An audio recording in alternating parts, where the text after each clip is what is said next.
Bonjour Pierre, ça va bien? Oui, ça va très bien, Jessica. Et puis, tes vacances se sont bien passées?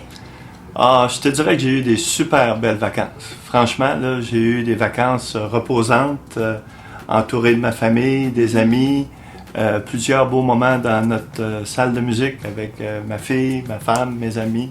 Franchement, c'était très enrichissant et reposant. Ça, c'est super. Oui. Je sais que des fois, c'est un peu difficile, après avoir passé de si bons moments, de retourner au travail. Est-ce que tu as des trucs ou des conseils à nous donner? Ben, en fait, je pense qu'il faut chérir les moments justement de vacances. J'appelle ça des fois prendre des photos de ces moments-là, puis d'essayer de les incorporer dans notre vie de tous les jours, dans le travail. Et surtout, de s'assurer qu'on garde un alignement, c'est-à-dire la tête, le cœur et le corps, qui automatiquement, on dirait qu'ils s'alignent durant les vacances. Mais lorsqu'on recommence à travailler, il y a un petit désalignement qui peut repartir. Et c'est pour ça des fois qu'on a besoin de vacances. Mais je pense que si on garde les trois bien balancés, ben, ça peut nous aider justement au travail, à la maison et avec nos amis. Donc, pour avoir cet alignement-là, qu'est-ce que tu conseilles de faire?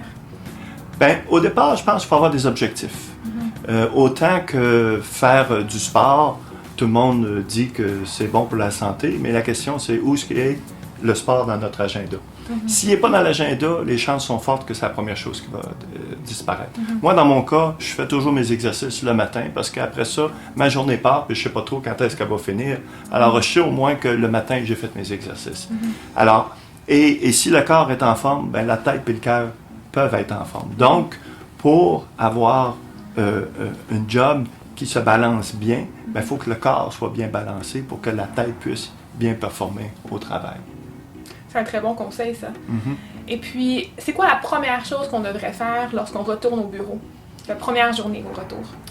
Ben, faut se donner une chance que c'est la première journée, donc il ne faut pas la remplir de façon extravagante, un genre de 12 heures de travail à la première journée, ce ne serait pas facile, mais de se bâtir un agenda qui correspond à nos objectifs. Si on s'est dit qu'on voulait travailler 40 heures, il faut bâtir un agenda et pas prendre plus que 40 heures et surtout se garder de l'espace. Et ça va agir aussi comme filtreur pour les paquets de choses qui veulent se présenter devant nous et que tout le monde dit que c'est important. Bien, si nos priorités sont claires à travers des objectifs clairs, il va y avoir un agent de filtration qui va se passer. Et ça va aider à garder notre personne alignée de sorte qu'on est capable de passer à travers des journées de façon plus agréable. Donc, des objectifs clairs et un agenda avec rigueur, ça va aider énormément. Tu as dit 40 heures semaine. Est-ce que tu penses que c'est possible de faire 40 heures dans le milieu des ventes?